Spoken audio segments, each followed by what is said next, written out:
ಎಲ್ಲ ಆತ್ಮಬಂಧುಗಳಿಗೂ ಮನಸ್ಫೂರ್ತಿಯಾಗಿ ಧನ್ಯವಾದಗಳನ್ನು ಅರ್ಪಿಸುತ್ತಾ ಹೊಸದೈವ ಕುಟುಂಬದ ಎಲ್ಲಾ ಸದಸ್ಯರನ್ನು ಈ ಒಂದು ವೇದದ ಬಗ್ಗೆ ತಿಳ್ಕೊಳ್ಳಲು ಆಹ್ವಾನಿಸ್ತಾ ಇದ್ದೀನಿ. ಇಷ್ಟು ದಿನ ಎಲ್ಲಾ ಸ್ವಾಧ್ಯಾಯಗಳನ್ನ ಮಾಡ್ತಾ ಇದ್ವಿ, ಆದರೆ ಈ ವೇದ ಅಧ್ಯಯನ ಆಗ್ಲಿ ಇನ್ನೊಂದಾಗ್ಲಿ ಇದ್ರ ಬಗ್ಗೆ ಯಾರು ಪ್ರಸ್ತಾಪನೆ ನಾವು ಮಾಡ್ತಾ ಇರ್ಲಿಲ್ಲ. ಇದ್ರಲ್ಲಿ ಏನಿದೆ ಅಂತ ಒಂದ್ ಸ್ವಲ್ಪ ನಾವು ಗಮನ ಹರಿಸೋಣ, ಇದರಿಂದ ನಮ್ಗೆ ಏನು ಉಪಯೋಗ ಅಂದ್ಬಿಟ್ಟು ವೇದಗಳ ಬಗ್ಗೆ ನೋಡಿದಾಗ ಒಂದೊಂದು ವೇದ ಒಂದೊಂದಕ್ಕೆ ಸಂಬಂಧಪಟ್ಟಿದ್ದು ಅಷ್ಟು ದೀರ್ಘವಾಗಿ ನಾವು ಅಭ್ಯಾಸ ಮಾಡಕ್ ಆಗದೆ ಇದ್ರು ಅದರ ಒಂದು ಗಮನ ನಮ್ಗಿದ್ರೆ ಒಳ್ಳೇದು ಅಂತ ಹುಡುಕಿದಾಗ ಈ ಒಂದು ವೇದಗಳ ಬಗ್ಗೆ ತಿಳಿಸೋಣ ಅಂತ ನನಗೆ ಅನಿಸ್ತು. ಅದ್ರ ಬಗ್ಗೆ ನಿಮ್ಮಲ್ಲಿ ಪ್ರಸ್ತಾಪ ಮಾಡ್ತಾ ಇದ್ದೀನಿ. ದಯವಿಟ್ಟು ಏನಾದ್ರು ತಪ್ಪಾದ್ರೆ ಕ್ಷಮಿಸಿ. ಮುಂದುವರಿಯೋಣ. ಮೊದಲನೇದಾಗಿ ಮಿತ್ರರೇ, ವೇದ ಎಂದರೇನು ಅಂತ, ವೇದ ಎಂದರೇನು ಅಂತ ಮೊದಲು ತಿಳ್ಕೊಂಡ್ರೆ ಒಳ್ಳೇದು ಅಂತ ಅಲ್ಲಿಂದ ಪ್ರಾರಂಭ ಮಾಡ್ತಾ ಇದ್ದೀನಿ. ವೇದ ಎಂದರೆ ಜ್ಞಾನ, ಅರಿವು ಎಂದರ್ಥ. ಈ ವೇದ ಅಂದ್ರೆ ಜ್ಞಾನ, ಅರಿವು ಎಂದರ್ಥ. ಈ ಇದು ಜ್ಞಾನೆ ಎಂಬ ಧಾತುವಿನಿಂದ ವೇದ ಎಂಬ ಶಬ್ದ ಉತ್ಪತ್ತಿಯಾಗಿದೆ. ಇದನ್ನ ಪುರಾತನ ಕಾಲದ ಆರ್ಯರು ಈ ಫಲವತ್ತಾದ ನದಿ ಬಯಲುಗಳಲ್ಲಿ ವಾಸಿಸುತ್ತಾ ಈ ಆರ್ಯರು ಬಹುಮಟ್ಟಿಗೆ ಜ್ಞಾನವುಳ್ಳವರಾಗಿದ್ದರು. ಇವರು ಪ್ರಕೃತಿಯ ನಾನಾ ವ್ಯವಹಾರಗಳನ್ನು ಅರಿತು ಆ ಹಿಂದೆ ಪ್ರಚೋದಕವಾದ ಶಕ್ತಿ ಹೊಂದಿರಬೇಕೆಂದು ಭಾವಿಸಿ ಇಂದ್ರ, ಮಿತ್ರ, ನಾಸತ್ಯ ಮುಂತಾದ ದೈವಿ ಶಕ್ತಿಗಳನ್ನ, ದೇವತೆಗಳನ್ನ ಪ್ರಾರ್ಥನಾ ರೂಪದಲ್ಲಿ ಪ್ರಶಂಸಿಸುವಷ್ಟು ಅಂದ್ರೆ ಅವರಿಗೆ ತೃಪ್ತಿಪಡಿಸುವಷ್ಟು ಹೆಚ್ಚು ಧ್ಯಾನವುಳ್ಳವರಾಗಿದ್ದರು. ಇವರು ಸುಖಮಯವಾದ ಒಂದು ಜೀವನವನ್ನ ನಡೆಸ್ತಾ ಮತ್ತೆ ಇನ್ನೂ ಹೆಚ್ಚಾಗಿ ತಿಳಿಯುವ ಆಸಕ್ತಿಯಿಂದ ಈ ಪ್ರಜ್ವಲಿಸುವಂತ ಅಗ್ನಿ, ತೇಜೋಮಯವಾದ ಸೂರ್ಯ, ಸಿಡಿಲು, ಗುಡುಗು, ಮಿಂಚು, ಆರ್ಭಟಗಳ ಬಗ್ಗೆ ಮತ್ತು ಸಸ್ಯ ಸಮೃದ್ಧಿಯ ಬಗ್ಗೆ ಹೆಚ್ಚು ತಿಳುವಳಿಕೆ ಪಡೆಯಬೇಕೆಂಬ ಉದ್ದೇಶದಿಂದ ಇವರು ಅನೇಕ ವಿಧವಾದಂತಹ ಒಂದು ಪ್ರಯೋಗಗಳನ್ನ ಮಾಡ್ತಾ ಇದ್ರು. ಅದ್ರ ಜೊತೆಗೆ ಇವ್ರಿಗೆ ಇದರ ಮೇಲೆ ಭಯ, ಭಕ್ತಿ, ಆಸಕ್ತಿ ಹೆಚ್ಚಾಗ್ತಾ ತೊಡಿತು. ಅಂತ ಸಮಯದಲ್ಲಿ ಇವರು ಅನೇಕ ರೀತಿಯಾದ ಆಲೋಚನೆಗಳನ್ನು ಮಾಡ್ತಾ ಅದರ ಬಗ್ಗೆ ತಿಳುವಳಿಕೆ ಬೇಕೆಂದು ಒಟ್ಟುಗೂಡಿದಾಗ ಈ ವೇದ ಅನ್ನೋ ಒಂದು ಶಬ್ದ ಉತ್ಪತ್ತಿಯಾಯಿತು. ಈ ವೇದಗಳಲ್ಲಿ 4 ವಿಧ. ಕಾಲಕ್ರಮೇಣ ಜ್ಞಾನ ರಾಶಿ, ಶ್ರುತಿ ರೂಪವಾಗಿ, ಪ್ರಾರ್ಥನಾ ನಿಯಮಗಳನ್ನು ರೂಪವಾಗಿ ಮತ್ತು ಗಾನ ರೂಪವಾಗಿ, ಇಂದ್ರಜಾಲ ರೂಪವಾಗಿ ಒಟ್ಟು 4 ವೇದಗಳು ಉತ್ಪತ್ತಿ ಆಯ್ತು. ಮೊದಲನೇದು ಜ್ಞಾನ ರಾಶಿ, ಶ್ರುತಿಸೋದು ಮತ್ತೆ ಪ್ರಾರ್ಥನೆ ಮಾಡೋದು. ಮೂರನೇದು ಗಾಯನದಿಂದ ಮಾಡೋದು. 4ನೇದು ಇಂದ್ರಜಾಲದಿಂದ ಮಾಡೋದು. ಈ ರೀತಿ 4 ವೇದಗಳು ಹುಟ್ಕೊಂಡು ಈ ಮೊದಲನೇದು ಪ್ರಾರ್ಥನಾ ರೀತಿಯಲ್ಲ ಶ್ರುತಿ ರೀತಿಯಲ್ಲಿ ಉತ್ಪತ್ತಿ ಆಗಿದ್ದು ಋಗ್ವೇದ, ಪ್ರಾರ್ಥನಾ ರೀತಿಯಲ್ಲಿ ಉತ್ಪತ್ತಿಯಾಗಿದ್ದು ಯಜುರ್ವೇದ, ಗಾನಾರಿತ ರೀತಿಯಲ್ಲಿ ಉತ್ಪತ್ತಿಯಾಗಿದ್ದು ಅಂದ್ರೆ ಅದು ಪ್ರವೇಶ ಪಡೆದಿದ್ದು ಸಾಮವೇದ. ಈ 3 ಒಂದು ರೀತಿಯಾದ್ರೆ ಈ ಅಥರ್ವಣ ವೇದ ಮಾಟ, ಮಂತ್ರ, ಇಂದ್ರಜಾಲ ಇದರ ಬಗ್ಗೆ ಹೆಚ್ಚು ಜ್ಞಾನವನ್ನು ಕೊಡುವುದಕ್ಕೆ ಪ್ರಾರಂಭವಾಯಿತು. ಆದ್ರೆ ಇಲ್ಲಿ ಅನೇಕ ವಿದ್ವಾಂಸರು ಆಗ್ಲಿ, ಋಷಿಗು ಮುನಿಗಳಾಗ್ಲಿ ಈ ಯಜುರ್ವೇದ ಅನ್ನೋದನ್ನ ಹೆಚ್ಚಾಗಿ 4ನೇ ವೇದವಾಗಿ ಪರಿಗಣಿಸೋದಕ್ಕೆ ಇಷ್ಟಪಡಲಿಲ್ಲ. ಯಾಕೆ ಇಷ್ಟಪಡಲಿಲ್ಲ ಅಂದ್ರೆ ಈ 3 ವೇದಗಳು ದೇವತೆಗಳಿಗಾಗಿ, ಆದ್ರೆ 4ನೇ ವೇದ ಮಾನವನಿಗಾಗಿ ಸೃಷ್ಟಿಯಾಗಿರುವಂತದ್ದು. ಅದರಿಂದ ಇದರಲ್ಲಿ ಜಾಸ್ತಿ ಮಾಟ, ಮಂತ್ರ ಇವೇ ಇದೆ. ಇದನ್ನ ನಾವು ಇದಕ್ಕೆ ಈ ಒಂದು ವೇದವನ್ನ 4ನೇ ವೇದವಾಗಿ ಪರಿಗಣಿಸಬಾರದು ಅನ್ನೋದು ಒಂದು ಅನೇಕರ ವಾದ ಇತ್ತು. ಆದ್ರೆ ಇಲ್ಲಿ ಅಷ್ಟಿದ್ರೂ ಕೂಡ ಅದೇನು ಹೇಳ್ತಾರಲ್ಲ ಗಾದೆ, ಮಾಟ ಮಾಡಿದ್ರೆ ಮನೆ ಹಾಳು ಅಂತ, ಅದಕ್ಕೆ ಈ ಒಂದು ವೇದನ ನಾವು ಅಭ್ಯಾಸ ಮಾಡಿದ್ರೆ ನಾವು ಹಾಳಾಗ್ತೀವಿ, ಇದು ಬೇಡ ನಮ್ಗೆ ಅನ್ನೋ ರೀತಿ ಅದನ್ನ ಹೆಚ್ಚು ವರ್ಷಗಳ ಕಾಲ 4ನೇ ವೇದವಾಗಿ ಪರಿಗಣಿಸದೆ ದೂರ ಇಟ್ಟಿದ್ರು. ಆದ್ರೂ ಈ ಒಂದು ವೇದ ಜನ ರೂಢಿತವಾಗಿ ಬರೋಕ್ಕೆ ಪ್ರಾರಂಭ ಆಯ್ತು. ಯಾಕೆ ಅಂದ್ರೆ ಋಗ್ವೇದ ಆಗ್ಬೋದು, ಸಾಮವೇದ ಆಗ್ಬೇಕು, ಅಥರ್ವಣ ವೇದಕ್ಕಿಂತ ಮುಂಚೆ ಇವೆಲ್ಲ ಹೆಚ್ಚು ವೆಚ್ಚದಾಯಕ ಮತ್ತು ತುಂಬಾ ಕಷ್ಟಕರವಾದಂತಹ ಒಂದು ಅಭ್ಯಾಸದಿಂದ ಮಾತ್ರ ಈ ವೇದಗಳು ಬರ್ತಾ ಇತ್ತು. ಈ ವೇದಗಳು ಇದನ್ನ ಕಲಿಯೋದು ಕೂಡ ತುಂಬಾ ಕಷ್ಟ ಆಗ್ತಾ ಇತ್ತು. ಆದ್ರೆ ಅಥರ್ವಣ ವೇದ ಎಲ್ಲರಿಗೂ ಇಷ್ಟ ಆಗ್ತಾ ಇತ್ತು. ಯಾಕೆ ಇಷ್ಟ ಆಗ್ತಾ ಇತ್ತು ಅಂದ್ರೆ ಇದು ಜನರ ರೂಢಿಯಲ್ಲಿ ಬರುವಂತದ್ದು, ಆ ರೀತಿ ಅದಕ್ಕೆ ಇಷ್ಟ ಆಗ್ತಾ ಇತ್ತು. ಮತ್ತೆ ಇಲ್ಲಿ ಇನ್ನೊಂದೇನಂದ್ರೆ ಈ ಆಯುರ್ವೇದ ಈ ಅಥರ್ವಣ ವೇದದಲ್ಲಿ ದೇಹಕ್ಕೆ ಸಂಬಂಧಪಟ್ಟಿದ್ದು, ರೋಗಗಳಿಗೆ ಸಂಬಂಧಪಟ್ಟಿದ್ದು, ಕಾಯಿಲೆಗಳಿಗೆ ಸಂಬಂಧಪಟ್ಟಿದ್ದು, ಮತ್ತೆ ಎಲ್ಲರನ್ನೂ ನಿಗ್ರಹಿಸುವಂತ ಶಕ್ತಿಗೆ ಸಂಬಂಧಪಟ್ಟಿದ್ದಾಗಿತ್ತು. ಆದ್ದರಿಂದ ಇದನ್ನ ಹೆಚ್ಚಾಗಿ ಜನರಿಗೆ ಇಷ್ಟ ಆಗ್ತಾ ಬಂತು.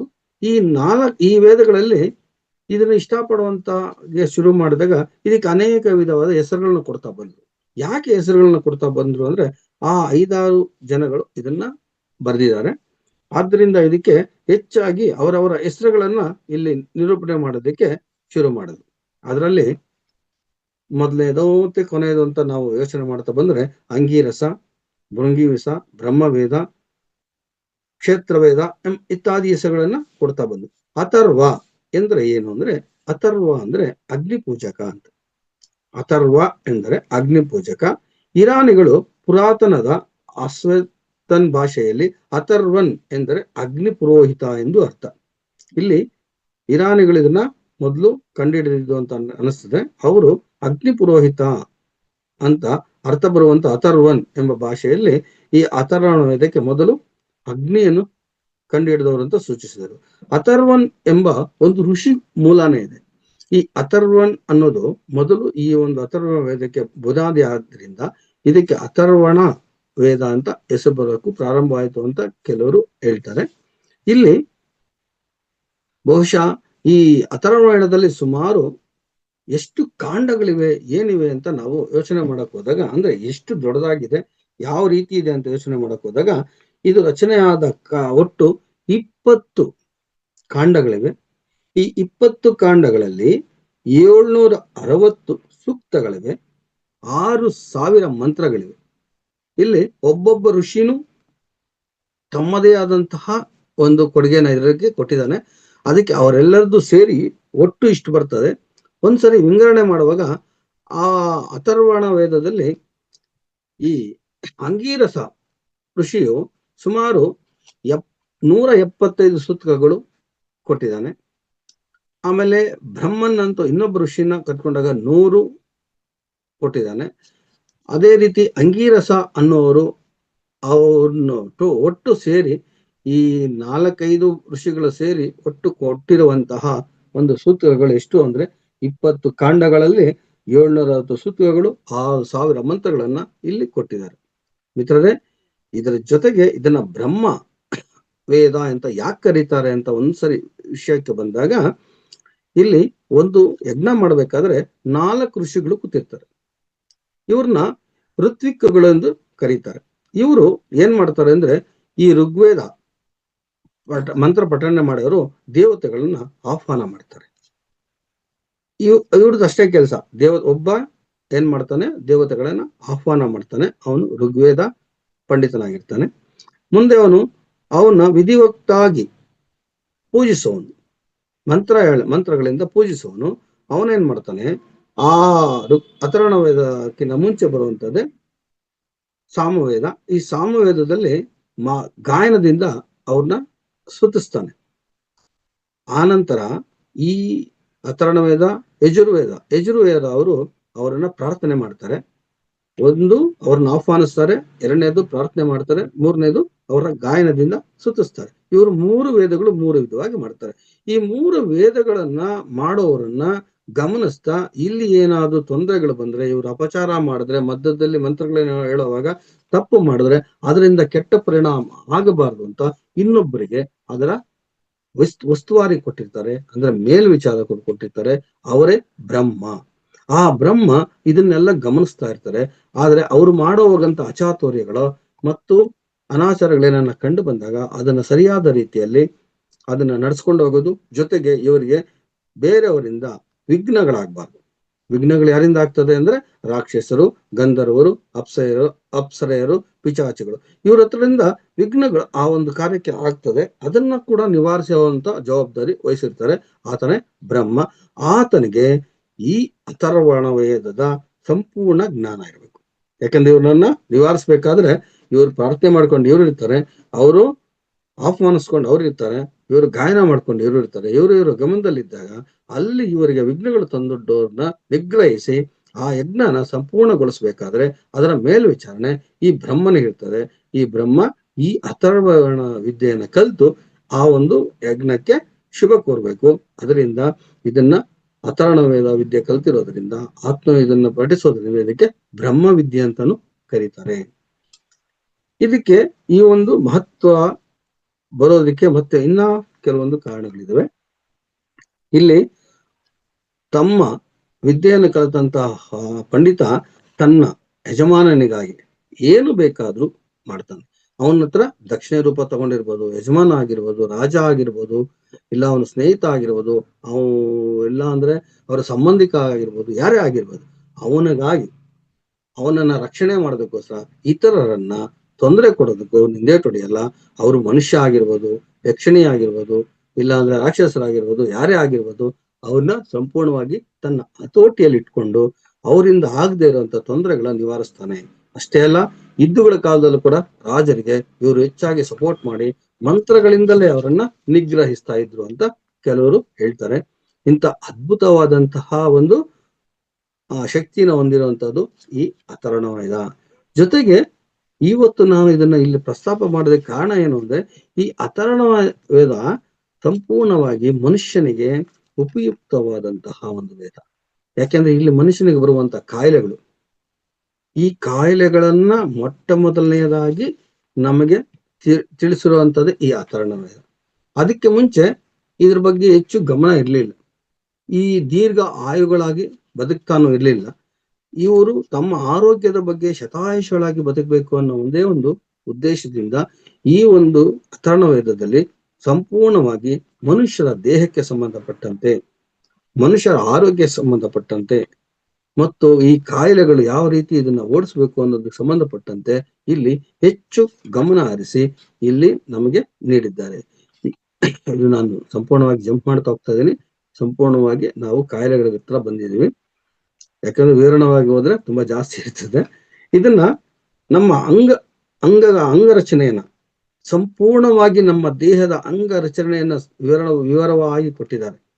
ಇದನ್ನ ಓದ್ತಾ ಇದ್ರೆ ನಮಗೆ ಒಂದು ರೀತಿಯಾದ ವೈಜ್ಞಾನಿಕ ಮೆಡಿಕಲ್ ಅಂದ್ರೆ ನಮ್ಮ ಆರೋಗ್ಯದ ಬಗ್ಗೆ ಸಂಪೂರ್ಣವಾಗಿ ನಾವು ಇಲ್ಲಿ ತಿಳಿಬಹುದು. ಇದು ನಮ್ಮ ಆರೋಗ್ಯದ ಮೊದಲನೆಯ ಗ್ರಂಥ ಅಂತ ಕೂಡ ಹೇಳ್ಬೋದು. ವಿಜ್ಞಾನದಲ್ಲಿ ನಮ್ಮ ಮೊದಲನೆಯ ಗ್ರಂಥ ಆರೋಗ್ಯದ ಬಗ್ಗೆ ಈ ಅಥರ್ವಣ ವೇದದಲ್ಲಿದೆ. ಇದು ಆಯುರ್ವೇದಿಕ ಸಂಪೂರ್ಣವಾಗಿ ನಮ್ಮನ್ನ ವಿವರಣೆ ಕೊಡ್ತದೆ. ಸಂಪೂರ್ಣ ಆರೋಗ್ಯ ಮತ್ತು ಸುಖ ಸಂತೋಷದಿಂದ ಕೂಡಿದ ತುಂಬು ಬದುಕನ್ನು ಬಾಳಲು ತಮ್ಮದೇ ಆದ ರೀತಿಯಲ್ಲಿ ಆಯುರ್ವೇದವನ್ನು ಶರೀರ ವಿಜ್ಞಾನವನ್ನು ಬಳಸಿಕೊಂಡಿದ್ದರು. ಶರೀರದ ಆಯವ್ಯಯಗಳನ್ನೆಲ್ಲವೂ ಇಂತಹವೆಂದು ವಿಭಜಿಸಿ ಆಯಾ ಭಾಗಕ್ಕೆ ತಕ್ಕ ಹೆಸರನ್ನು ಕೊಟ್ಟರು. ಯಾವ ಅಂಗಗಳು ಯಾವ ಯಾವ ರೋಗಕ್ಕೆ ತುತ್ತಾಗುವುದೆಂಬುದನ್ನು ಮನಗೊಂಡು ಮಾಟವೋ ಮೂಢನಂಬಿಕೆಯೋ ಜ್ಞಾನವೋ ವಿಜ್ಞಾನವೋ ಯಾವುದರಲ್ಲಿ ಸಹಾಯ ಸಿಕ್ಕಿದರೂ ಸರಿ ರೋಗಗಳನ್ನು ಅವುಗಳನ್ನ ನಿವಾರಣೆ ಮಾಡ್ತಾ ಇರುವಂತ ಒಂದು ಅತಿ ಅದ್ಭುತವಾದಂತ ವಿಜ್ಞಾನವನ್ನ ನಮ್ಗೆ ಇವರು ಕೊಟ್ಟಿದ್ದಾರೆ. ಈ ಅಂಗರಚನೆಗಳು ಯಾವ ರೀತಿ ವಿವರಣೆ ಕೊಟ್ಟಿದ್ದಾರೆ ಅಂದ್ರೆ, ನಾವು ಅಡಿಯಿಂದ ಮುಡಿಯವರೆಗೆ ಪ್ರತಿಯೊಂದು ಭಾಗವನ್ನು ನಾವು ನೋಡ್ತಾ ಇರಬೇಕು. ಆ ರೀತಿಯಾದ ಸಂಪೂರ್ಣವಾದ ವಿವರಣೆಯನ್ನ, ಹೆಸರುಗಳನ್ನ ಪ್ರತಿಯೊಂದು ಭಾಗಕ್ಕೂ ಆ ಒಂದು ವೇದದಲ್ಲಿ ಕೊಟ್ಟಿರುವಂತ ಹೆಸರುಗಳನ್ನ ನಾವು ಇಂದಿಗೂ ರೂಢಿಯಲ್ಲಿ ನಾವು ಮಾಡ್ತಾ ಇದ್ದೀರಿ. ಅವರು ಕೊಟ್ಟಿರುವಂತ ಹೆಸರುಗಳೇ ನಾವು ಇಂದು ಉಪಯೋಗಿಸ್ತಾ ಇದ್ದೀರಿ. ಮೂಗಿಂದ ತಲೆ, ಗಲ್ಲ, ಶಿರ, ಮೆದುಳು, ನಾಲಿಗೆ, ಕುತ್ತಿಗೆ, ಇವೆಲ್ಲ ಈ ಅಥರ್ವಣ ವೇದದಲ್ಲಿ ಪ್ರತಿಯೊಂದು ಅಂಗಾಂಗವು ನಮಗೆ ವಿವರಣೆ ಸಮೇತ ಕೊಟ್ಟಿದ್ದಾರೆ. ಇದನ್ನ ನಾವು ಓದ್ತಾ ಇದ್ರೆ ಒಬ್ಬ ಮನುಷ್ಯನ ಸಂಪೂರ್ಣವಾಗಿ ಅಡಿಯಿಂದ ಮುಡಿಯವರೆಗೆ ನಾವು ನೋಡ್ತಾ ಇದ್ದೀರಿ ಅನ್ನೋ ರೀತಿ ವಿವರಣೆ ಕೊಟ್ಟಿದ್ದಾರೆ ಮಿತ್ರರೇ. ಇಂತಹ ಅದ್ಭುತವಾದ ಈ ಒಂದು ಅಥರ್ವಣ ವೇದ ನಮ್ಗೆ ಓದಿದರೆ ಇದು ಆಯುರ್ವೇದದ ಸಂಪೂರ್ಣ ವಿವರಣೆಯನ್ನ ನಾವು ತಿಳ್ಕೊಬಹುದು. ಆಯುರ್ವೇದದಲ್ಲಿ ಯಾವ ಯಾವ ರೀತಿ ಈ ವಿವರಣೆ ಕೊಟ್ಟಿದ್ದಾರೆ ಅಂದ್ರೆ, ಇದನ್ನ ಓದ್ತಾ ಹೋದ್ರೆ ನಮಗೆ ಇದರ ಸಂಪೂರ್ಣ ಜ್ಞಾನ ನಮ್ಗೆ ಸಿಗುತ್ತೆ. ಅಂದ್ರೆ ಮನುಷ್ಯ ಆರೋಗ್ಯವಾಗಿ ಶತಾಯುಷಿಯಾಗಿ ಬದುಕಬೇಕಾದ್ರೆ ಪ್ರತಿಯೊಂದು ಅಂಗದ ವಿವರಣೆಯನ್ನು ತಿಳ್ಕೊಳ್ಬೇಕು. ಅದಕ್ಕಾಗುವಂತ ತೊಂದರೆಗಳು ಏನಿದೆ ಅದನ್ನ ನಿವಾರಿಸೋದಕ್ಕೆ ಈ ಒಂದು ಅಥರ್ವಣ ವೇದದಲ್ಲಿ ನಮಗಿದೆ. ಜೊತೆಗೆ ಈ ಅಂಗಗಳ ಪರಿಚಯನೇ ಅಲ್ಲ, ಹೇಳ್ತೇವಲ್ಲ ನಾವು ಪಂಚ ಪ್ರಾಣಗಳು ಅಂತ ಹೇಳ್ತೀವಿ, ಆಮೇಲೆ ನಮ್ಮ ಚಕ್ರಗಳು ಅಂತ ಹೇಳ್ತೀವಿ, ನರಮಂಡಲ, ಮತ್ತೆ ರಕ್ತದ ಚಲನೆ ಪರಿಚಲನೆ, ರಕ್ತದ ಚಲನೆ ಯಾವ ರೀತಿ ಆಗ್ತದೆ, ಪ್ರತಿಯೊಂದು ಅಂಗದಲ್ಲಿ ಯಾವ ಕಾಯಿಲೆಗಳು ಬರ್ತದೆ, ಆ ಕಾಯಿಲೆ ಹೆಸರೇನು, ಆ ಕಾಯಿಲೆಗೆ ಏನ್ ಹೆಸರು ಕೊಡಬೇಕು ಅನ್ನೋದು ಕೂಡ ಇಲ್ಲಿ ಪ್ರತಿಯೊಂದು ವಿವರಣೆನ ಆ ಒಂದು ಶಾಸ್ತ್ರದಲ್ಲಿ ನಮಗೆ ಸಿಗುತ್ತೆ. ಈ ಮಾನವನ ಅಂಗದ ವಿಶ್ಲೇಷಣೆ ಮಾಡಿ ಆ ವಿಚಾರವನ್ನ ಆ ದೇಹಕ್ಕೆ ಸಂಬಂಧಪಟ್ಟ ರೋಗಗಳನ್ನು ಹೆಸರಿಸ್ತಾ ಬರ್ತಾರೆ. ಪ್ರತಿಯೊಂದು ರೋಗಗಳಿಗೆ ಹೆಸರನ್ನು ಇವರೇ ಕೊಟ್ಟಿದ್ದಾರೆ ಈ ಅಥರ್ವಣ ವೇದದಲ್ಲಿ.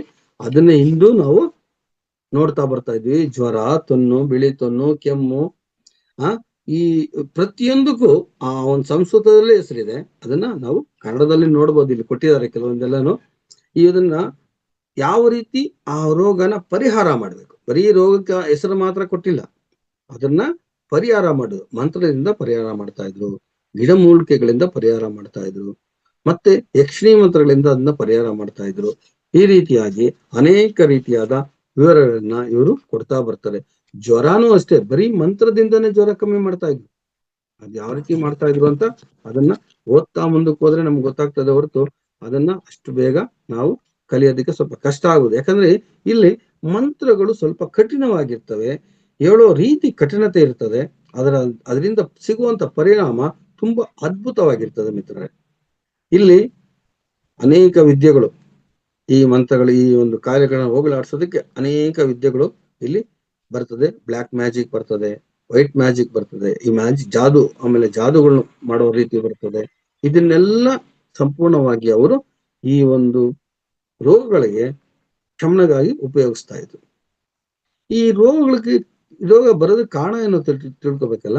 ಏನೋ ರೋಗಗಳು ಬರ್ತವೆ, ಎಲ್ಲ ನಮ್ಮ ದೇಹಕ್ಕೆ ಹರಡ್ತವೆ, ಮತ್ತೆ ಅದನ್ನ ನಾವು ನಿವಾರಣೆ ಮಾಡೋದಕ್ಕೆ ಮಂತ್ರನೋ ತಂತ್ರನೋ ಇಲ್ಲ ಏನೋ ಉಪಯೋಗಿಸ್ತೀವಿ. ಅದೇ ಬರೋದಕ್ಕೆ ಕಾರಣ ಕೂಡ ತಿಳ್ಕೊಬೇಕಲ್ಲ. ಅದಕ್ಕೆ ಈ ಕಾರಣಗಳು ಯಾವುವು ಅಂತ ಇದರಲ್ಲೂ ಕೂಡ ಸಂಪೂರ್ಣವಾಗಿ ವಿವರಣೆ ಕೊಟ್ಟಿದ್ದಾರೆ. ಮಾನಸಿಕ ನಿಯಮಗಳ ಉಲ್ಲಂಘನೆ, ಶರೀರ ಅಥವಾ ಮಾನಸಿಕ ನಿಯಮಗಳ ಉಲ್ಲಂಘನೆ, ಇದನ್ನ ಬರೀ ಕಾರಣಗಳು ಮಾತ್ರ ಹೇಳ್ತಾ ಇದೀನಿ, ಅವೆಲ್ಲ ವಿವರಣೆ ಕೊಡ್ತಾ ಇಲ್ಲ.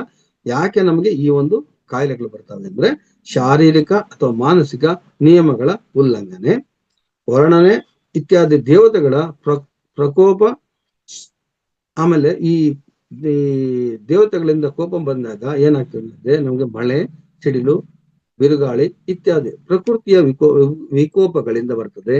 ಮತ್ತೆ ಗಂಧರ್ವರು, ಅಸುರರು, ಪಿಶಾಚಿಗಳು, ರಾಕ್ಷಸರು, ಅಪ್ಸರರು, ಗ್ರಾಹಿ ಇತ್ಯಾದಿ ದುಷ್ಟಶಕ್ತಿಗಳು ವೈರಿಗಳಾಗಿ ಮಾಟ ಮಂತ್ರ ತಂತ್ರ ಮಾಡೋದ್ರಿಂದ ಬರ್ತದೆ ಅಂತ ಇಲ್ಲಿ ವಿವರಣೆ ಕೊಡ್ತಾರೆ.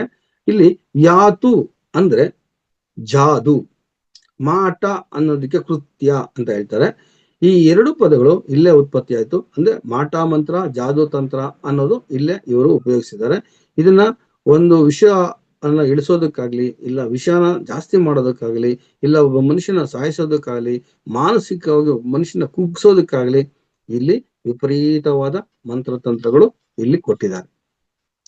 ಜೊತೆಗೆ ಮನುಷ್ಯನ ಇಲ್ಲಿ ಬದುಕಿಸ್ಲೂಬಹುದು, ಮನುಷ್ಯನ ಸಾಯಿಸ್ಲೂಬಹುದು, ಮನುಷ್ಯ ಯಾವ ರೋಗಕ್ಕೆ ತುತ್ತಾಗಿದೆ ಅಂತ ತಿಳ್ಕೊಬಹುದು, ಮತ್ತೆ ಆ ರೋಗ ಯಾವ್ದ್ರಿಂದ ಬಂದಿದ್ದಾನೆ ಅಂತ ತಿಳ್ಕೊಬಹುದು, ಮತ್ತೆ ಆ ರೋಗ ನಿವಾರಣೆ ಯಾವ ರೀತಿ ಮಾಡಬೇಕು ಅನ್ನೋದು ಕೂಡ ಇಲ್ಲಿ ವಿವರಣೆ ಕೊಟ್ಟಿದ್ದಾರೆ. ಇನ್ನೊಂದೇನ್ ಹೇಳ್ಬೇಕಂದ್ರೆ ಈ ಒಂದು ಚಿಕಿತ್ಸೆ ಕೂಡ ನಾವು ಇದರಲ್ಲಿ ಸಂಪೂರ್ಣವಾಗಿ ನೋಡ್ಬೋದು. ತಲ್ದಿರ ವನೌಷಧಿಗಳು ಯಾವ್ದಾವ್ದು, ವನೌಷಧಿಗಳನ್ನ ಅಂದ್ರೆ ಈ ಒಂದು ಔಷಧಿಗಳನ್ನ ಪ್ರಕೃತಿಯಲ್ಲಿ ಸಿಗುವಂತ ವನಮೂಲಿಕೆಗಳಿಂದ ಈ ಒಂದು ಕಾಯಿಲೆಗಳನ್ನ ಯಾವ ರೀತಿ ನಾವು ಉಪಯೋಗಿಸ್ಕೊಂಡು ನಿವಾರಣೆ ಮಾಡ್ಕೋಬಹುದು ಅನ್ನೋದು ಕೂಡ ಸಂಪೂರ್ಣವಾಗಿ ಈ ಒಂದು ಅಥರ್ವಣ ವೇದದಲ್ಲಿ ನಮ್ಗೆ ಸಿಗ್ತದೆ. ಇದು ಅನೇಕ ರೀತಿಯಾದ ಒಂದು ಹೆಸರುಗಳನ್ನ, ಸಂಸ್ಕೃತದಲ್ಲಿ ಹೆಸರುಗಳನ್ನ ಕೊಡ್ತಾ ಬರ್ತಾನೆ. ಇದರ ವಿವರಣೆ ಅಷ್ಟು ಬಹಳ. ಅಕ್ಕಿ, ಬಾರ್ಲಿ ಮುಂತಾದ ಗಂಜಿಗಳನ್ನು ಕುಡಿಯೋದ್ರಿಂದ, ಕೆಂಪು ವಸ್ತುಗಳಿಂದ, ಉತ್ತದ ಮಣ್ಣಿಂದ ಕಲಸಿ ಆ ದೇಹಕ್ಕೆ ಲೇಪನ ಮಾಡಿ ಅದರಿಂದ ಬರುವಂತ ಕಾಯಿಲೆಗಳನ್ನ ಪರಿಶ್ರಮ ಮಾಡ್ಕೊಳ್ಳೋದು, ಈ ರೀತಿ ಒಂದೊಂದು ವಿವರಣೆ ಕೊಡ್ತಾ ಹೋಗ್ತಾನೆ ಪ್ರತಿಯೊಂದಕ್ಕೂ. ಈ ಸೊಳ್ಳೆ ಕ್ರಿಮಿ ಕೀಟಗಳು ಕಚ್ಚೋದಕ್ಕೆ ಬಂದಾಗ ಅದಕ್ಕೆ ಒಂದು ಲೇಪನ ಮಾಡ್ಕೊಂಡಾಗ ಅದು ದೇಹನ ಆ ಕ್ರಿಮಿ ಕೀಟಗಳು ಕಚ್ಚೋದಿಲ್ಲ. ಮತ್ತೆ ಶೀತ ಬಾಧೆ ಆದಾಗ ಅದಕ್ಕೆ ಕೊಡುವಂತ ಗಿಡಮೂಲಿಕೆಗಳ ಔಷಧಿಯಿಂದ ಅದು ನಿವಾರಣೆ ಆಗುತ್ತೆ. ಹೀಗೆ ಪ್ರತಿಯೊಂದಕ್ಕೂ ಒಂದೊಂದು ರೀತಿಯಾದ ಔಷಧಿನ ಇಲ್ಲಿ ನಾವು ನೋಡಬಹುದು ಮಿತ್ರರೇ. ಮತ್ತೆ ನಮಗೆ ರಕ್ತದಲ್ಲಿ ಹೆಚ್ಚು ಕಮ್ಮಿ ಆದಾಗ, ಈ ಬಿಳಿ ರಕ್ತ ಕಣಗಳು ಕಮ್ಮಿ ಆದಾಗ, ಮತ್ತೆ ರಕ್ತದ ಒಂದು ಚಲನೆ, ಮಾಂಸದ ಒಂದು ಬೆಳವಣಿಗೆ ಕಮ್ಮಿ ಆದಾಗ, ಚರ್ಮದ ಮೇಲೆ ರೋಗಗಳು ಬಂದಾಗ, ಪ್ರತಿಯೊಂದಕ್ಕೂ ಒಂದೊಂದು ಔಷಧಿ ಇಲ್ಲಿ ಹೇಳ್ತಾ ಹೋಗಿದ್ದಾನೆ. ಆ ಔಷಧಿಗಳನ್ನ ನಾವು ಸರಿಯಾದ ರೀತಿಯಲ್ಲಿ ಅದನ್ನ ಗಮನಿಸ್ಕೊಂಡ್ರೆ ಅದನ್ನ ನಾವು ಯಾವುದೇ ರೀತಿಯಾದ ರೋಗಗಳು ಬರದಂಗೆ ನಿವಾರಣೆ ಮಾಡ್ಕೋಬಹುದು ಅಂತ ವಿಷಯ ತಿಳಿಸ್ತಾನೆ. ಎಲ್ಲ ರೋಗಗಳ ವಿಷಯದಲ್ಲಿ ಕಂಪ್ಲೀಟ್ ಆಗಿ ವಿವರಣೆ ಕೊಡ್ತಾ ಬರ್ತಾ ಇದ್ದಾರೆ. ಯಾವ ರೋಗಕ್ಕೆ ಯಾವ ಔಷಧಿನ ನಾವು ಉಪಯೋಗಿಸ್ಬೇಕು, ಇದರಿಂದ ನಮಗ್ ಬರುವಂತ ಸೈಡ್ ಎಫೆಕ್ಟ್ಸ್ ಅದು ಇಲ್ಲಿ ಯಾವುದು ಬರೋದಿಲ್ಲ. ಯಾಕಂದ್ರೆ ಪ್ರಕೃತಿಯ ದೊರೆಯುವಂತ ಒಂದು ಔಷಧಿಗಳಾಗಿರೋದ್ರಿಂದ ಇಲ್ಲಿ ನಮ್ಗೆ ಯಾವುದೇ ರೀತಿಯಾದ ಒಂದು ಸೈಡ್ ಎಫೆಕ್ಟ್ಸ್ ಬರ್ದಿರ ಸಂಪೂರ್ಣವಾಗಿ ನಿವಾರಣೆ ಮಾಡ್ಕೋಬಹುದು. ಜೊತೆಗೆ ಇಲ್ಲಿ ಬಿಲ್ಲು ವಿದ್ಯೆ, ಈ ಬಿಲ್ಲು ವಿದ್ಯೆ ಕೂಡ ಇದೇ ಒಂದು ಅಥರ್ವಣ ವೇದದಲ್ಲಿ ಬರ್ತದೆ. ಇದನ್ನ ನಮ್ಮ ಅರ್ಜುನ ಆಗ್ಬೋದು, ಅರ್ಜುನ ಮತ್ತೆ ಭೀಷ್ಮಾಚಾರಿ, ದ್ರೋಣಾಚಾರ್ಯ ಇವರೆಲ್ಲ ಸಂಪೂರ್ಣವಾಗಿ ಕಲ್ತು ಅದರ ಸಂಪೂರ್ಣ ಒಂದು ಫಲಾನ ಪಡೆದಿದ್ರು. ಅದು ಕೂಡ ಇದೇ ಒಂದು ವೇದದಲ್ಲಿ ಬರ್ತಾ ಇದೆ. ಮತ್ತೆ ಮಾಟ ಮಂತ್ರ, ತಂತ್ರಗಳು, ಇಂದ್ರಜಾಲಗಳು ಇದರಲ್ಲಿ ಹೆಚ್ಚಾಗಿ ಮಾಡ್ತಾರೆ ಮಿತ್ರರೇ. ಈ ಮಾಟ ಮಂತ್ರದ ಬಗ್ಗೆ ಗುರುಜಿ ನನ್ಗೆ ಸಮಯ ಇದೆಯಾ? ಸಮಯ ಯಾಕಂದ್ರೆ ಮಾಟ ಮಂತ್ರ ತಂತ್ರ ಇದೆಲ್ಲ ಜಂಪ್ ಮಾಡ್ತಾ ಬರ್ತಾ ಇದ್ದೀನಿ. ಮಾಟ ಮಂತ್ರ ತಂತ್ರಗಳು ಸ್ವಲ್ಪ ವಿವರಣೆ ಕೊಡಬಹುದಾ? ಎಷ್ಟೊಂದು 5 ನಿಮಿಷ 5 ನಿಮಿಷನ? 10 ನಿಮಿಷ. ಇದು ದೊಡ್ಡ ವಿಷಯ ಗುರುಜಿ. ಇದ್ರಲ್ಲಿ ನಾನು ಸಬ್ಜೆಕ್ಟ್ ತಗೊಳ್ಳೋದಕ್ಕೆ ಕಾರಣ ಅಂದ್ರೆ ಸಂಪೂರ್ಣವಾಗಿ ಅಥರ್ವಣ ವೇದದಲ್ಲಿ ಆಯುರ್ವೇದದ ಬಗ್ಗೆ ಸಂಪೂರ್ಣ ವಿವರಣೆ ಕೊಟ್ಟಿದ್ದಾರೆ. ಪ್ರತಿಯೊಂದು ಕಾಯಿಲೆಗೂ ಒಂದೊಂದು ರೀತಿಯಾದ ಔಷಧಿ ಗುಣಗಳಿದೆ ಅಂತ, ಆ ಕಾಯಿಲೆಗೆ ಯಾವ ಬೇರು ಉಪಯೋಗಿಸ್ಬೇಕು, ಯಾವ ಕಷಾಯ ಕುಡಿಬೇಕು, ಯಾವ ರೀತಿ ಕುಡಿದ್ರೆ ಅದು ವಾಸಿ ಆಗತ್ತೆ ಅನ್ನೋದು ಇಲ್ಲಿ ಒಂದ್ ಸ್ವಲ್ಪ ವಿವರಣೆ ಜಾಸ್ತಿ ಇದೆ ಗುರುಜಿ. ಅದಕ್ಕೆ ನೀವೇನ್ ಮಾಡ್ತೀರಿ ಅಂದ್ರೆ ಸ್ವಲ್ಪ ಒಂದು 5 ರಿಂದ 10 ನಿಮಿಷ ಎಷ್ಟಾಗುತ್ತೆ ಸ್ಕೋರ್ ಮಾಡಿ ನೆಕ್ಸ್ಟ್ ಸಬ್ಜೆಕ್ಟ್ ತಗೋಬೇಕು. ಜಂಪ್ ಮಾಡ್ತಾ ಹೋಗ್ತಾ ಅಥರ್ವ ವೇದ ಅನ್ನೋದು ಅಷ್ಟು ಈಜಿ ಅಲ್ಲ ಅದು, ಯಾಕಂದ್ರೆ ಅದರಲ್ಲಿ ಆಯುರ್ವೇದ ಮೂಲ ಅದು ಆಕ್ಚುಲಿ. ಅದೇ ಗುರುಜಿ, ವೈದ್ಯಕೀಯ ಶಾಸ್ತ್ರದಲ್ಲಿ, ಭಾರತೀಯ ವೈದ್ಯಕೀಯ ಶಾಸ್ತ್ರದಲ್ಲಿ ಮೊಟ್ಟ ಮೊದಲ ಗ್ರಂಥ, ಈ ಭಾರತೀಯ ಇತಿಹಾಸದಲ್ಲೇ ಅಲ್ಲ, ಈ ಮನುಷ್ಯನಿಗೆ ಈ ಒಂದು ಕಾಯಿಲೆಗಳ ಬಗ್ಗೆ ವಿವರಣೆ ತಿಳಿಸುವಂತದ್ದು ಮೊಟ್ಟ ಮೊದಲನೇ ಗ್ರಂಥ ಈ ಅಥರ್ವಣ ವೇದ ಆಗಿದೆ. ಇದು ನಮ್ಮ ವೈದ್ಯಕೀಯ ಶಾಸ್ತ್ರಕ್ಕೆ ಬುನಾದಿ ಅಂತ ಹೇಳ್ತಾರೆ. ನಮ್ಮ ವೈದ್ಯಕೀಯ ಶಾಸ್ತ್ರಕ್ಕೆ ಬುನಾದಿ ಅಂತ ಹೇಳ್ತಾರೆ. ಇಲ್ಲಿ ಆಯುರ್ವೇದ ವಿಜ್ಞಾನ, ಮಾಟ, ಜ್ಞಾನ, ಕಾಮಶಾಸ್ತ್ರ, ರಾಜನೀತಿ ಶಾಸ್ತ್ರ, ಸಮಾಜಶಾಸ್ತ್ರ ಮುಂತಾದ ಶಾಸ್ತ್ರಗಳ ಬೆಳವಣಿಗೆಗೆ ಈ ಒಂದು ಅಥರ್ವಣ ವೇದ ತುಂಬಾ ಉಪಯುಕ್ತವಾದಂತಹ ವೇದ ಅಂತ ಹೇಳ್ತಾರೆ. ಜೊತೆಗೆ ಇಲ್ಲಿ ಅನೇಕ ವಿಜ್ಞಾನಿಗಳು ಈ ಗ್ರಂಥನ ಅಧ್ಯಯನ ಮಾಡಿ ಅನೇಕ ವಿಧವಾದಂತಹ ಒಂದು ಪ್ರಯೋಗಗಳನ್ನು ನಡೆಸಿ ನಮ್ಮ ಬದುಕನ್ನ ಹಸನುಗೊಳಿಸಲು ಪ್ರಯತ್ನ ಮಾಡಿದ್ದಾರೆ. ಇಂಥ ಅದ್ಭುತವಾದಂತಹ ಒಂದು ಗ್ರಂಥ ಇದು. ಈ 4 ವೇದಗಳಲ್ಲಿ ದೇವರುಗಳನ್ನ ನಾವು ಪ್ರಾರ್ಥನೆ ಮಾಡೋದು ಒಂದಾದ್ರೆ, ಅವ್ರನ್ನ ಸ್ತುತಿ ಮಾಡೋದು ಒಂದಾದ್ರೆ, ಅವರನ್ನ ಗಾಯನಗಳನ್ನು ಸಂತೃಪ್ತ ಪಡಿಸೋದು 3 ವೇದಗಳಾದ್ರೆ, ಆದ್ರೆ ಮನುಷ್ಯ ಜೀವನವನ್ನ ಒಂದು ರೀತಿಯಾಗಿ ಸಂಪೂರ್ಣವಾಗಿ ಒಂದು ದಾರಿಗೆ ತರುವಂತದ್ದು, ಸಂಪೂರ್ಣವಾಗಿ ಮನುಷ್ಯನನ್ನು ನಿಲ್ಲಿಸುವಂತದ್ದು ಈ ಅಥರ್ವಣ ವೇದ. ಇದನ್ನ ಅಂಗೀರಸ ವೇದ ಒಂದು ಮತ್ತು ಮಾಟ ಮಂತ್ರದ ವೇದ ಒಂದು ಕರೀತಾರೆ. ಈ ಮಾಟ ಮಂತ್ರದ ಬಗ್ಗೆ ಕೆಲವೊಂದು ವಿವರಣೆ ಕೊಡ್ತಾ ಬರ್ತೀನಿ. ಅಥರ್ವಣ ವೇದ ಅಥವಾ ಅಂಗೀರಸ ವೇದ ಅಂತ ಕರೆಯುವಂತ ಈ ಒಂದು ವಿದ್ಯೆನ ಶುಕ್ಲೇಂದ್ರ ಜಾಲ ಅಂದ್ರೆ ವೈಟ್ ಮ್ಯಾಜಿಕ್ ಅಂತ, ವೈಟ್ ಮ್ಯಾಜಿಕ್. ಮತ್ತೆ ಇಲ್ಲಿ ಬ್ಲಾಕ್ ಕೃಷ್ಣೇಂದ್ರ ಜಾಲ ಅದು ಬ್ಲಾಕ್ ಮ್ಯಾಜಿಕ್. ಈ ರೀತಿ 2 ವಿಧವಾದ ಇಲ್ಲ ಮ್ಯಾಜಿಕ್ಗಳನ್ನ ಅಂದ್ರೆ ಮಂತ್ರಜಾಲಗಳನ್ನ ಇಲ್ಲಿ ಪಂಡಿತರು ಮಾಡ್ತಾರೆ. ಇದರಿಂದ ಅನೇಕ ವಿಧವಾದಂತಹ ಅನೇಕ ವಿಧವಾದಂತ ತೊಂದರೆಗಳ ನಿವಾರಣೆಯನ್ನು ಮಾಡಬಹುದು, ತೊಂದರೆಗಳನ್ನ ಬರೆಸಲೂಬಹುದು. ಕೆಲವರಿಗೆ ತೊಂದರೆಗಳನ್ನ ನಿವಾರಣೆ ಮಾಡಬಹುದು, ಕೆಲವರಿಗೆ ತೊಂದರೆಗಳು ಬರೆಸಲೂಬಹುದು. ಈ ಒಂದು ಬ್ಲಾಕ್ ಮ್ಯಾಜಿಕ್ ಮತ್ತು ವೈಟ್, ನೀವು ತಿಳ್ಕೊಂಡಿದ್ದ ಅವ್ನಿಗೆ ಯಾರೋ ಮ್ಯಾಜಿಕ್ ಮಾಡಿದಾರೆ, ಅವ್ನಿಗೆ ಅದೇನು ತೊಂದರೆ ಆಗ್ತಾ ಇದೆ ಅಂತ ನಾವು ಮಾಟ ಮಂತ್ರ ಮಾಡಿಸಿದ್ದಾರೆ ಅಂತ ನಾವು ಹೇಳ್ತಾ ಬರ್ತೀರಿ. ಆದ್ರೆ ಈಗ ಮಾಟ ಮಂತ್ರ ಎಲ್ಲ ಸುಳ್ಳು ಅಂತ ಕೆಲವರು ಪ್ರಚಾರ ಮಾಡ್ತಾ ಇದ್ದಾರೆ. ಆದ್ರೆ ಹಿಂದಿನ ಕಾಲದಿಂದ ಇದನ್ನ ಮಾಡ್ತಾ ಇದ್ರು ಅನ್ನೋದಕ್ಕೆ ಇಲ್ಲಿ ಸುಮಾರು ಉದಾಹರಣೆಗಳಿವೆ. ಅಷ್ಟೇ ಅಲ್ಲ, ಶುಕ್ಲೇಂದ್ರ ಜಾಲ, ಈ ಶುಕ್ಲೇಂದ್ರ ಜಾಲ ಅಂದ್ರೆ ಅಥವಾ ಶುಕ್ಲೇಂದ್ರ ಜಾಲ ಅಂತ ಎರಡು ರೀತಿಯಾದ ಹೆಸರುಗಳನ್ನ ಇದಕ್ಕೆ ಕರೆಯೋದು ಸೂಕ್ತ. ಇವುಗಳನ್ನು ಇಬ್ಬದಿಯಾಗಿ ವಿಂಗಡಿಸಬಹುದು. ಮೊದಲನೆಯದು ಆತ್ಮರಕ್ಷಣೆ. ಈ ಒಂದು ಶುಕ್ಲೇಂದ್ರ ಜಾಲದಲ್ಲಿ ಮೊದಲನೆಗೆ ಪ್ರಾಮುಖ್ಯತೆ ಕೊಡೋದು ಆತ್ಮರಕ್ಷಣೆಗೆ. ಇದರಲ್ಲಿ ಇಂದ್ರ, ಅಗ್ನಿ, ವರುಣ, ಮಿತ್ರ, ರುದ್ರ ಇತ್ಯಾದಿ ದೇವತೆಗಳನ್ನ ದೀರ್ಘವಾಗಿ ನಾವು ಧ್ಯಾನ ಮಾಡೋದ್ರಿಂದ ಸಮೃದ್ಧಿಯಾದಂತಹ ಅತಿ ನಮಗೆ ಉಪಯುಕ್ತವಾದಂತಹ ವರಗಳನ್ನ ನೀಡಿ ನಮ್ಮನ್ನ ಸಮೃದ್ಧಿಯಾಗಿ ಇರಿಸೋದಕ್ಕೆ ಪ್ರಯತ್ನ ಮಾಡ್ತಾರೆ ಈ ಒಂದು ಶುಕ್ಲೇಂದ್ರ ಜಾಲದಲ್ಲಿ. ಇಲ್ಲಿ ಯಾರಿಗೆ ಯಾವುದೇ ರೀತಿಯಾದ ಹಾನಿಗಳನ್ನ ಮಾಡೋದಿಲ್ಲ, ಎಲ್ಲರಿಗೂ ಉಪಯೋಗ ಮಾಡುವಂತ ಒಂದು ಮಂತ್ರಜಾಲ ಈ ಒಂದು ಶುಕ್ಲೇಂದ್ರ ಜಾಲದಲ್ಲಿದೆ, ಅಂದ್ರೆ ವೈಟ್ ಮ್ಯಾಜಿಕ್ ಅಲ್ಲಿ. ಕಾಲ ಕಾಲಕ್ಕೆ ಮಳೆ ಬೀಳಲು ಪ್ರಾರ್ಥಿಸುವ ಮಂತ್ರಗಳು, ಮತ್ತೆ ಹುನ್ನಾರ ಕಟ್ಟು ಹಾಕೋ ಹೇಳುವ ಮಂತ್ರಗಳು, ಸುಗ್ಗಿಯ ಮಂತ್ರ, ಹೊಸಮನೆಗೆ ಪ್ರವೇಶ ಅಂದ್ರೆ ಗೃಹ ಪ್ರವೇಶಕ್ಕೆ ಬೇಕಾಗಿರುವಂತದ್ದು, ಕಾಲುವೆಗಳನ್ನು ತೋರಿಸೋದಕ್ಕೆ, ಎಲ್ಲ ಪದವಾದ ಒಂದು ಕಾರ್ಯಗಳನ್ನು ನಿರ್ವಹಿಸೋದಕ್ಕೆ, ಮತ್ತು ಹಸುಗಳಿಗೆ ಕಾಲ ಕಾಲಕ್ಕೆ ಸರಿಯಾಗಿ ಮನೆಗೆ ಹಿಂತಿರುಗಲು ಅಂದ್ರೆ ಮನೆ ಮೇಯ ಕಳಿಸ್ಬಿಡ್ತಾ ಇದ್ರು ಅವಾಗ, ಮತ್ತೆ ಅವಶ್ಯಕವೇ ತನ್ನಷ್ಟೇ ತನ್ನ ಮನೆ ಸೇರ್ತಾ ಇದ್ದವು. ಇಂಥದಕ್ಕೆಲ್ಲಾನು ಮತ್ತೆ ಅತಿಥಿ ಸತ್ಕಾರಕ್ಕೆ, ಮಗು ಹುಟ್ಟೋದಕ್ಕೆ, ಋಣ ಪರಿಹಾರಕ್ಕೆ, ಪಾಪ ಪರಿಹಾರಕ್ಕೆ, ಪ್ರಕೃತಿಯ ವಿಕೋಪದ ಪರಿಹಾರಕ್ಕೆ, ಮೇಧಾಶಕ್ತಿಗೆ, ಈ ತರ ಅನೇಕ ವಿಧವಾದ ಒಂದು ಶಕ್ತಿಗಳನ್ನ ಮನುಷ್ಯನ ಉಪಯೋಗಕ್ಕಾಗಿ ಈ ಶುಕ್ಲೇಂದ್ರ ಜಾಲದಲ್ಲಿ ಉಪಯೋಗಿಸ್ತಾ ಇದ್ರು. ಇದರ ಮೂಲ ಉದ್ದೇಶನೇ ಮನುಷ್ಯನ ಆತ್ಮರಕ್ಷಣೆ. ಈ ಆತ್ಮರಕ್ಷಣೆಯ ಇದನ್ನ ಇನ್ನೊಂದು ರೀತಿಯಾಗಿ ಹೇಳ್ತಾರೆ, ಆತ್ಮರಕ್ಷಣೆಗಾಗಿ ಇತರರನ್ನು ಶಾಸ್ತ್ರವನ್ನು ಬಯಸೋದಿಲ್ಲ, ತಮ್ಮ ರಕ್ಷಣೆಗೆ ತಾವು ಉಪಯೋಗಿಸ್ಕೊಂತಾರೆ. ಇದನ್ನ ಬಿಳಿ ಮಾಟದ ಸೂಕ್ತವೆಂದು ಕರೀತಾರೆ ಅಥವಾ ಶುಕ್ಲೇಂದ್ರ ಜಾಲ ಅಂತ. ಇದರಲ್ಲಿ ಸಂಪೂರ್ಣವಾಗಿ ಮನುಷ್ಯನಿಗೆ ಒಳ್ಳೆಯ ರೀತಿಯನ್ನ ಮಾಡೋದೇ ಹೆಚ್ಚಾಗಿ ಇರುತ್ತದೆ. ಇನ್ನೊಂದು ಇನ್ನೊಂದೇನ ಬರ್ತದೆ ಅಂದ್ರೆ ಶುಕ್ಲೇಂದ್ರ ಅಂದ್ರೆ ವೈಟ್ ಮ್ಯಾಜಿಕ್ ಆಯ್ತು. ನೆಕ್ಸ್ಟ್ ಬರೋದು ಬ್ಲ್ಯಾಕ್ ಮ್ಯಾಜಿಕ್. ಇದೇನ್ ಮಾಡ್ತದೆ, ಇದು ಎರಡನೇ ಬಗೆಯದು. ಈ ಎರಡನೇ ಬಗೆಯ ಇಲ್ಲಿ ಸಂಪೂರ್ಣವಾಗಿ ವಿವರಣೆ ಕೊಡ್ತಾ ಹೋದ್ರೆ, ಒಬ್ಬ ಮನುಷ್ಯ ಜೀವನದಲ್ಲಿ ಅತಿ ಸುಖ ಜೀವನಕ್ಕೆ ಅಡ್ಡಿ ಬರುವ ವ್ಯಕ್ತಿಗಳ ನಾಶಕ್ಕೆ, ಅಂದ್ರೆ ನಮಗೆ ಯಾರಾದ್ರೂ ತೊಂದರೆ ಕೊಡ್ತಾರೆ ಅಂದಾಗ ಅಂತವರನ್ನ ಮಟ್ಟ ಹಾಕ್ಬೇಕು ಅಂತ ನಾವು ಡಿಸೈಡ್ ಮಾಡಿದಾಗ, ಮತ್ತೆ ನಮ್ಮ ಆತ್ಮರಕ್ಷಣೆಗಾಗಿ ನಾವು ಚೆನ್ನಾಗಿರ್ಬೇಕು ಅಂದ್ರೆ ನಮಗ್ ತೊಂದರೆ ಕೊಡೋರಿಗೆ ನಾವು ಶಿಕ್ಷೆ ಕೊಡ್ಬೇಕು. ಇಲ್ಲಿ ಇನ್ನೊಬ್ಬರಿಗೆ ತೊಂದರೆ ಕೊಡೋದಕ್ಕೆ ಇಲ್ಲಿ ಅನೇಕ ರೀತಿಯಾದ ಮಂತ್ರತಂತ್ರಗಳಿವೆ.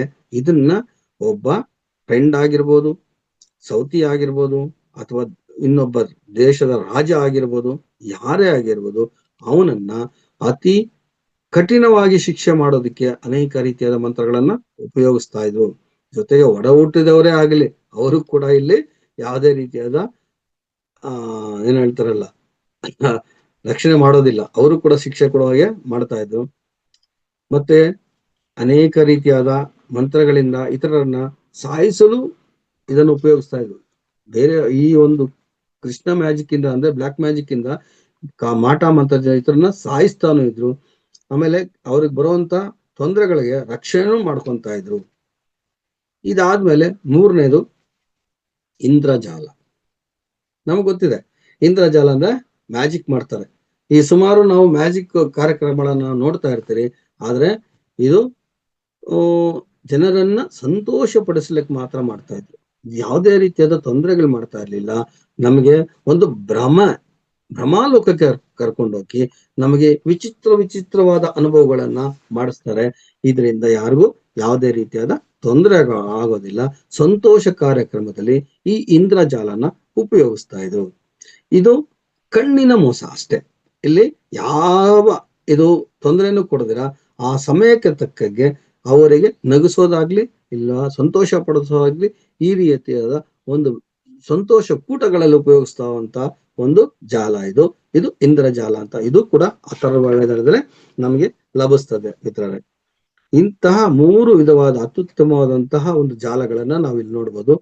ಜೊತೆಗೆ ಈ ಮಾಟ ಕೃತ್ಯಗಳು ಮಾಡುವವರು ಕೆಲವು ಬೊಂಬೆಗಳನ್ನ ಮಾಡಿ ಅದಕ್ಕೆ ಶೃಂಗಾರ ಮಾಡಿ ಅದಕ್ಕೆ ಒಂದು ತೊಂದರೆ ಕೊಡುವಂತ ಪ್ರಕೃತಿನ ಇಲ್ಲಿ ಹುಟ್ಟಾಕ್ತಾ ಇದ್ರು. ಕುಂತಿರೋ ಜಾಗದಲ್ಲೇ ಎಲ್ಲೋ ಇರುವಂತ ವ್ಯಕ್ತಿಗೆ ತೊಂದರೆ ಕೊಡ್ತಾ ಇದ್ರು. ಅಂತ ಒಂದು ಅತಿ ಕಠಿಣವಾದ ಮತ್ತು ದುಷ್ಕೃತ್ಯಗಳನ್ನ ಈ ಮಾಟದಿಂದ ಮಾಡ್ತಾ ಇದ್ರು. ಈ ಮಾಟದ ಲಕ್ಷಣಗಳು ಹೆಚ್ಚಾಗಿ ಹಿಂದಿನ ಕಾಲದಲ್ಲಿ ರಾಜರುಗಳು ಇದನ್ನ ಉಪಯೋಗಿಸ್ಕೊಂತ ಇದ್ರು. ಯಾರಾದ್ರೂ ನಮಗೆ ಬೇರೆ ಶತ್ರು ರಾಜನಿದ್ರೆ ಅವನ ಮೇಲೆ ಪ್ರಯೋಗ ಮಾಡ್ತಾ ಇದ್ರು. ಮತ್ತೆ ಒಂದೇ ಕುಟುಂಬದಲ್ಲಿರೋರು ಕೂಡ ಒಬ್ಬರಿಗೊಬ್ಬರು ಕಂಡ್ರೆ ಆಗದೆ ಇರೋಂತ ಸಮಯದಲ್ಲಿ ಇಂಥ ಒಂದು ಮಾಟ ಕೃತ್ಯಗಳನ್ನ ಉಪಯೋಗಿಸ್ಕೊಂತಾ ಇದ್ರು ಮಿತ್ರರೇ. ಈ ಮಾಟ ಕೃತ್ಯಗಳಿಂದ ಹೆಚ್ಚಾಗಿ ಜನಗಳಿಗೆ ತೊಂದರೆನೇ ಆಗ್ತಾ ಇತ್ತು. ಅದರಿಂದ ಇದನ್ನ ಮಾಡೋರು ಆದಷ್ಟು ಕೆಟ್ಟ ಜನ, ರಾಕ್ಷಸರು ಎಂದು ಬಿಂಬಿಸ್ತಾ ಇದ್ರು. ಇಂಥವರಿಂದ ಸಾಮಾನ್ಯ ಜನರು ದೂರಾನೇ ಇರ್ತಾ ಇದ್ರು. ಇವ್ರನ್ನ ಯಾರು ಹತ್ರಕ್ಕೆ ಸೇರಿಸ್ಕೊಂತ ಇರ್ಲಿಲ್ಲ, ಇವ್ರನ್ನ ಆದಷ್ಟು ದೂರ ಇಡ್ತಾ ಇದ್ರು. ಅಂತ ಒಂದು ಕೆಟ್ಟ ವಿದ್ಯೆ ಅಂತ, ಅದನ್ನ ಮಾಟ ಮಾಡಿದವನ್ ಮನೆ ಆಳು ಅಂತಾರಲ್ಲ, ಆ ರೀತಿಯ ಒಂದು ಗಾದೆಗೆ ಇದನ್ನ ಸಪರೇಟ್ ಆಗಿ ಇಟ್ಬಿಟ್ಟಿದ್ರು. ಇದು ಹೆಚ್ಚಾಗಿ ಜನರೊಂದಿಗೆ ಬೆರೆಯದಿರುವಂತಹ ವ್ಯಕ್ತಿಗಳು ದೂರದಲ್ಲಿ ಹೋಗಿ ತಮ್ಮದೇ ಆದ ರೀತಿಯಾದ ಒಂದು ಮಾಟ ಮಂತ್ರ ತಪಸ್ಸಿನಿಂದ ಅವರು ಅದನ್ನ ವಶೀಕರಣ ಮಾಡಿಕೊಂಡು ಇದನ್ನ ತಮ್ಮ ಅಧೀನದಲ್ಲಿ ಇಟ್ಕೊಂತ ಇದ್ದು, ಹೆಚ್ಚಾಗಿ ಅಶ್ವತ್ಥವೃಕ್ಷ, ಶಮಿ ಮರ ಇಂಥ ಕಡೆಗಳಲ್ಲಿ ಹೆಚ್ಚಾಗಿ ತಪಸ್ ಮಾಡಿ ಆ ಜ್ಞಾನನ ಪಡ್ಕೊಂಡು ಅದರಿಂದ ತಾವು ಮಹಾ ಜ್ಞಾನಿಗಳು ಅಂತ ಬಿಂಬಿಸ್ತಾ ಇದ್ರು. ಈ ಮಾಟ ಮಂತ್ರ ಮಾಡುವಂತವ್ರು.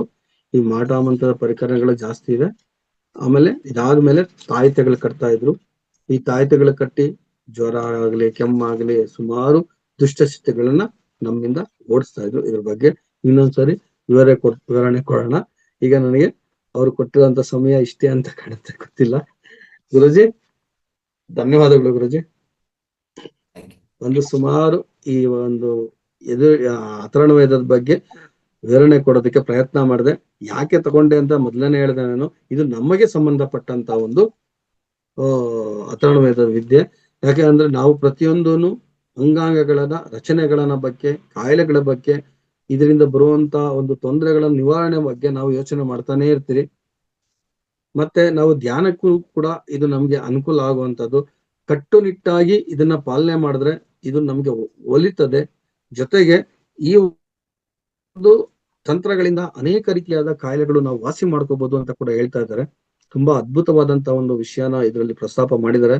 ಆದ್ರೆ ಅದನ್ನ ಕಲಿಬೇಕಾದ್ರೆ ನಮ್ಗೆ ಏಕಾಗ್ರತೆ ಬೇಕು, ಜೊತೆಗೆ ಸಾಧನೆ ಮಾಡೋದಕ್ಕೆ ಹಠ ಬೇಕು, ಅದನ್ನ ಸಾಧನೆ ಮಾಡ್ತೀವಿ ಅನ್ನೋ ಮನೋಧೈರ್ಯ ಬೇಕು. ಇಷ್ಟು ಇಟ್ಕೊಂಡು ಒಳ್ಳೆ ಗುರುವಿನಿಂದ, ಬುಕ್ಕಿಂದ ಓದಿದ್ರೆ ನಮ್ಗೆ ಗೊತ್ತಾಗಲ್ಲ, ಒಳ್ಳೆ ಗುರುವಿನ ಆದೇಶದಿಂದ ಮಾತ್ರ ಇದು ನಮ್ಗೆ ಒಲಿತದೆ ಅಂತ ಹೇಳ್ತಾ ನನ್ನ ಈ ಒಂದು ಅವಕಾಶ ಕೊಟ್ಟಿದ್ದಕ್ಕೆ ತಮಗೆ ಧನ್ಯವಾದಗಳು ಹೇಳ್ತಾ ಇದ್ದೀನಿ Guruji. Thank you very much. Thank you.